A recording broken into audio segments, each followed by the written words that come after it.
Kozhikode Lalithakala academy art ഗ്യാലറിയിൽ നടന്ന വീട്ടമ്മമാരുടെ ചിത്ര പ്രദർശനം സമാപിച്ചു. 5 ദിവസം നീണ്ടുനിന്ന പ്രദർശനത്തിൽ അമ്മമാരുടെ കരുതലും കരുണയും സ്നേഹവും നിറയുന്ന ചിത്രങ്ങളായിരുന്നു ഉണ്ടായിരുന്നത്.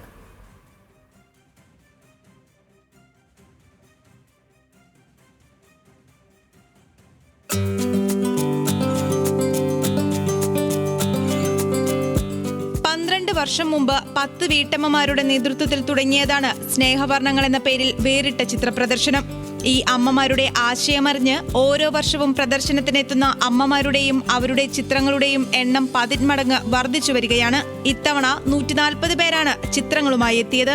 കുറേ ചിത്രകാരികൾ വീട്ടിലിരുന്ന് ചിത്രം വരച്ച് വെക്കുന്ന ആൾക്കാരുണ്ട്. അപ്പോൾ അവർക്കൊരു ലളിതകലാ ആർട്ട് ഗാലറിയിൽ ഒരു പെയിൻറ്റിങ് എക്സിബിറ്റ് ചെയ്യാന്ന് പറഞ്ഞാൽ വളരെ ഹാപ്പി ആയിട്ടുള്ളൊരു കാര്യമാണ്. അപ്പോൾ അവരെയും കൂടെ സപ്പോർട്ട് ചെയ്യുക, പ്ലസ് നമ്മളുടെ ഈ ഒരു മോട്ടീവ് ക്യാൻസർ ബാധിച്ച കുട്ടികളെ സപ്പോർട്ട് ചെയ്യുക എന്നുള്ളതും കൂടെ രണ്ടും കൂടെ കമ്പൈൻ ചെയ്തിട്ടാണ് ഞങ്ങളിവിടെ ആർട്ട് ഗാലറിയിൽ ഇതിപ്പോൾ 4ാമത്തെ വർഷമാണ് എക്സിബിഷൻ കണ്ടക്ട് ചെയ്യുന്നത്. കുറേ ആർട്ടിസ്റ്റുകളായിട്ടുള്ള സ്ത്രീകളുണ്ട്, അല്ലാതെ ചിത്രം വര അധികം അറിയാത്തവരുണ്ട്. അപ്പോൾ ഇവരൊക്കെ ഞങ്ങളുടെ ഈ ഒരു സംരംഭം ഇതിലേക്ക് വളരെ ഇഷ്ടത്തോടു കൂടി വന്നവരാണ്. കാടും കടലും ആകാശവും മനുഷ്യരുടെ വിവിധ ഭാവങ്ങളുമെല്ലാം പകർത്തിയ ഫ്രെയിമുകളായിരുന്നു പ്രദർശനത്തിൽ നിറയെ. അമ്മമാരുടെ മനസ്സിൽ തെളിഞ്ഞ ആശയങ്ങൾ ഓരോന്നും മനോഹരമായ ചിത്രങ്ങളായി പകർത്തിയെടുത്തിട്ടുണ്ട്.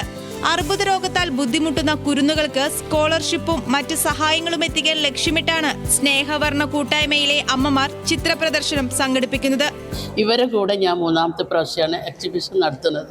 എന്താണെന്ന് പറഞ്ഞാൽ ഇതൊക്കെ ഇങ്ങനെ കാണുമ്പോൾ ഞങ്ങളുടെ മനസ്സിലൊക്കെ ഒരു സന്തോഷമാണ്. അത് സന്തോഷത്തിനുപരി മറ്റുള്ളവരെ സഹായിക്കാൻ ഞങ്ങൾക്ക് പറ്റുന്നുണ്ടല്ലോ പഠിച്ചോനെ.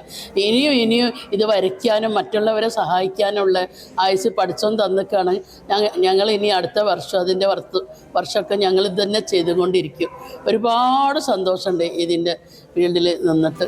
അമ്മമാരുടെ മനസ്സറിഞ്ഞ നാടും നാട്ടുകാരും ചിത്ര പ്രദർശനം ഏറ്റെടുത്തു. വരും വർഷങ്ങളിലും സജീവമായി ചിത്ര പ്രദർശനവും പൊതുസേവനവും തുടരാനാണ് ഈ അമ്മമാരുടെ തീരുമാനം. ന്യൂസ് മലയാളം, കോഴിക്കോട്.